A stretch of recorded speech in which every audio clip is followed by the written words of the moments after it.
I can open it. Let's hope it's a new one. Ooh. What did you get? It's a new one. It's caramel. Oh, yummy. Caramel. Orange mousse caramel truffle.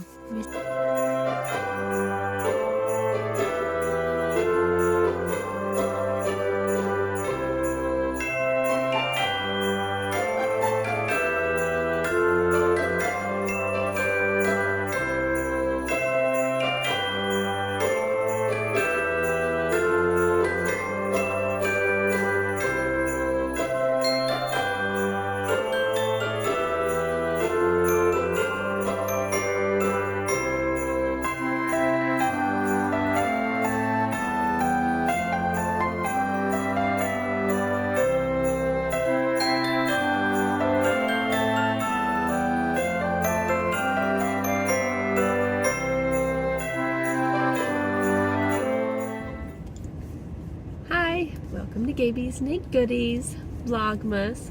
Today I had a doctor's appointment, so I'm alone in the car, as you can see, and my appointment is all over with. But one cool thing, when I went into the waiting room and I sat down, I pulled out my knitting, of course. There's a lady who I could hear that she had an accent, and she said that I was the first person in the U.S. that she had seen hand knitting. And she's from Germany, which reminded me of Molly from Homespun House, who lives over there in Germany. And I think the Fruity Knitting podcasters live in Germany as well. I forget their names. Both of those are really good podcasts, by the way.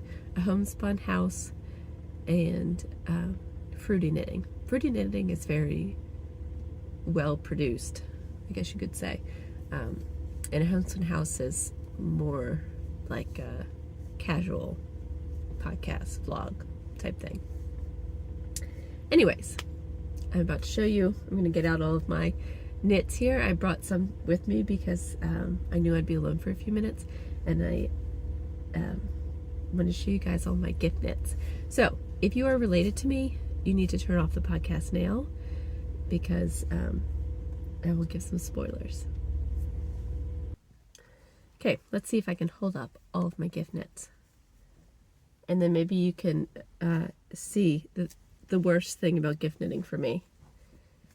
There's one thing I dislike, and it's not really just gift knitting. It's all knitting. Let's see. There's a few. This beautiful hat. And a bag. And I have some work in progress, so ta-da! Lots of knits. Lots of gift knits. Okay. So, what do you think the worst thing about knitting for me is? Worst thing about gift knits? Yes, it's weaving in the ends. I really feel that once you bind off that last stitch, you should be done. It should be finished.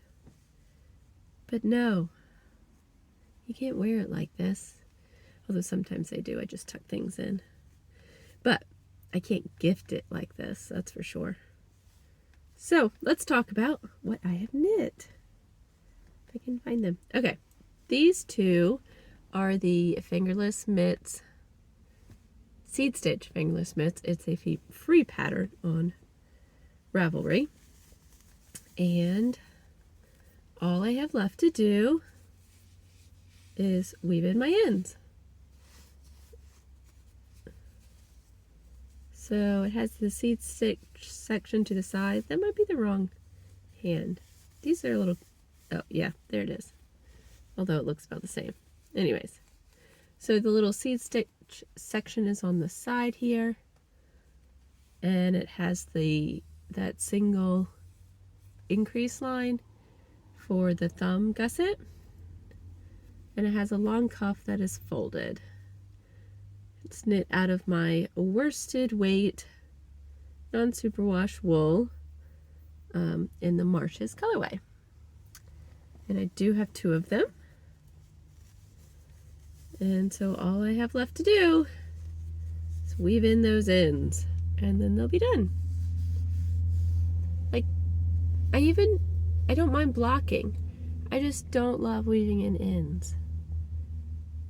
I really feel like I'm done once I bind off. But they're cute, aren't they?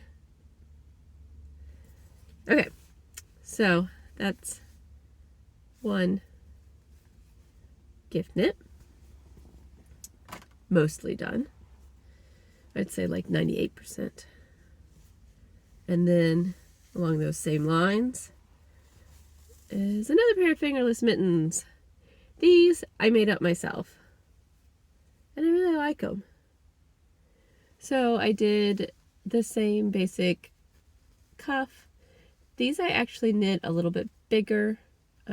It's for a man. They're plenty big for me, but they're quite stretchy, so they would fit a lot of different sizes. How many stitches? I think I started with, was it 36 stitches maybe? Very stretchy. And once I got to this part here, I did stockinette stitch on the backhand side, and I started thumb increases, thumb gusset on both sides. So I did increase like that. So I would do every other row, I would increase 2 stitches until I got what I wanted. I think around 10 or 11 extra stitches there for the thumb. And I continued the ribbing up the palm. And the reason I did that is because it provides more elasticity, ribbing does. And so I figured that it would keep it a little snugger on the hand if it had some ribbing in there. So, and I guess you could wear it flipped around too if you wanted to. So the ribbing was on the back of the hand. I don't know, however you wanted to wear it. I think I like it the other way best, but either way, super comfortable and super quick. I think that, I think I knit these in 2 days, but it wasn't like I was knitting extra hard. I knit these actually on the little road trip. So up and back, I knit like one each travel day. So, and I love my yarn. It's so cute. All right. So I've got those 2 pairs of fingerless mittens. I finished the socks. I guess I should like block these socks. I need to at least take a picture of them like with them on. So they are top down DK weight socks, knit out of my Cozy Cups collection of yarn. Dark and Stormy. This is Caramel Macchiato, and then this one is the red one here. Red and brown is Mexican hot chocolate, like a spicy hot chocolate. So I forget what the pattern is, but I was inspired by like Everyday Work Socks, I think the pattern is called. It's a free pattern by maybe Patton's brand, maybe, or Lion brand yarn. I don't know. One of those big brand yarns, and I'm pretty sure it is the Everyday Work sock. And so that's what I was inspired by, to do the ribbing and to do the stripes. But then I just went on my own. I did a heel flap and gusset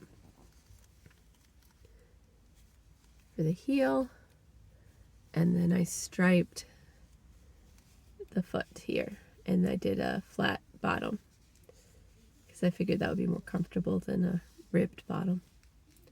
And then I did Caramel Macchiato on the toe. The only trouble I ended up having with this was that the second toe I hadn't paid attention or written down or whatever the stitches I had at the end when I Kitchenered one toe. And so I thought it was like 10. And so I Kitchenered it off at 10 stitches and then realized it was like, so these are the same length now, but one was like slightly too short. and I realized it was because I had gone down to 8 stitches, which would be 2 more rows, like another stockinette stitch row and then another decrease round. So yeah, 8 stitches on each needle. So anyways, I had to pick out my Kitchener stitch, and I even had to use some more yarn because I had cut the yarn. It was rather a pain, but after trying them on, like, you could feel the difference with one being shorter, and you could definitely see the difference with one being shorter than the other. So I had to fix it. It's a gift knit after all, so I wanted to make it right. But I like them a lot, and I like my yarn, and it's very soft. So yeah, ta-da! Socks. So, number 3 of the gift knits. I'm gonna roll. This one I showed the other day. It's the Eileen bag. It is a free pattern as well. And it is, I just had leftover yarn. I know one of these is a Patton's, like, kind of a sport weight sock yarn. I don't remember what the other one is. In this bag you start with a rectangle on the bottom. Oh man, I thought I had woven in the ends for this one. I did do it for this. Oh, I almost did it for this. I wove in almost all of my yarns for this one. Oh, that was funny. So, yes, I still have this one to cut off. But this isn't bad in terms of weaving in ends because it's not very many to weave in. So you start with a big rectangle, then you pick up stitches, and then you do this lace work in the round. So that makes it very, like, compact, but stretchy big. And then one thing I liked about this particular bag is that the strap is pretty wide. It's a ribbing, and it's just pretty wide. So yeah, I thought that turned out cute. And I think I used yarn I had in stash, and I don't suppose they necessarily go, but I don't know, I think it works. So I like it. So that's another gift knit. Number 4. Yes, I'm patting myself on the back. This is the gift knit I am most proud of. And I finished it a while ago, but I haven't woven in my end, so I haven't, like, made a video specifically on it. But it's the Tam hat from the Outlander Knitting book. And it is gorgeous. I use like 5 colors instead of like 7 that it calls for. And I used my own fingering weight yarn instead of maybe Jameson or something. I forget what it has in the book. But it turned out really, really good and really cute. And I think that the recipient will love it. And I'm proud of myself.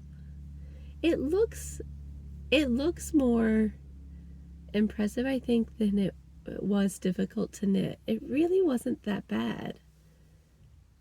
But it's, you know, it is fairly small too. But it just looks very, I don't know, it looks cool. Let's see if I can try it on. It's gonna mess up my hair. That's okay. Let's see. So it's kind of like my hair is kind of big, so it's kind of like a beret. I guess, is that right? Like one of those little, you know, slightly slouchy to the side hats. I think it's called a beret. I don't know. Anyways, and it's cute. Yeah, my daughter really wants something like this, so we'll see. Not for Christmas. Not quite enough time. But if you're looking for something super quick, definitely recommend fingerless mittens in a worsted weight. That's one you could still do for Christmas. This one probably take you a little more time than that. But I love it. I think it's so pretty. I was worried about my contrast with my yarn, but it worked out. And next one has just begun. So I still have time to knit a hat. So this is the beginnings of a hat. And I know everything is in that same Marshes colorway because well, both of those sets of fingerless mittens I knit out of one skein of the Marshes colorway. And then I had already planned on knitting a hat for a guy who requested kind of this color scheme. So yes, I am knitting a lot out of that same colorway. But after this, I think I'm done. I'm gonna move on to a different colorway. In fact, I really, really, really want to get back in the dye studio and dye some yarn. And I bought some new bear yarn that I'm super excited about. I got some 50-gram skeins so I can make some smaller sock sets, because most of the time for me, if I have a 100-gram skein and a 20-gram contrast, then I have like 50 grams left over of the main colorway. So, or more. So if I do a 50-gram main skein and then 20 or 30 grams in micros and minis, then it would knit a nice pair of socks without like 50 grams left over. And I could, charge a little bit less because I don't have quite as much cost in the yarn. So it'd be a cheaper way to make hand knit socks and have all those contrasts, but not just have all this leftover yarn. Although there's lots you can do with leftover yarn, such as this is all knit out of leftover yarn. But anyways, and so is this for that matter. This is leftover yarn. Yeah, but I got some silver stellina, so like silver sparkly bit in the yarn. So I'm very excited to dye up some of that. I think that'll be super fun. Yeah. Anyways, oh, and I got some plump sock. That's what I'm going to call it anyways, I think. Plump sock. Because it's 400 yards per 100 grams. As opposed to like this yarn is 463 yards per 100 grams. So less yardage per 100 grams means it's a fluffier. So it's going to be a slightly thicker fingering weight, which can make, some nice plump socks. So anyways, hopefully next time you see me, no, probably won't happen. Hopefully before too long, I'll be back in the dye studio with some new colorways. I have some great ideas, and I know I need to re-dye some stuff that is sold out as well. And I appreciate all of you guys who have bought yarn recently. And I've had some very sweet comments on Instagram and also on Etsy as well that people have said, and it really, really makes me happy. So thank you so much. I hope you guys are having a wonderful Christmas or holiday that you celebrate, at least leading up to it. Mine has been quite busy, but I am looking forward to some more relaxation time after this coming weekend. So yeah, hoping for that. Oh, what I'm wearing is, this is the cocoon cardigan from the Creative Cables book, but I heavily modified it with a big cable thing here. So anyways, I will talk to you guys later. Bye.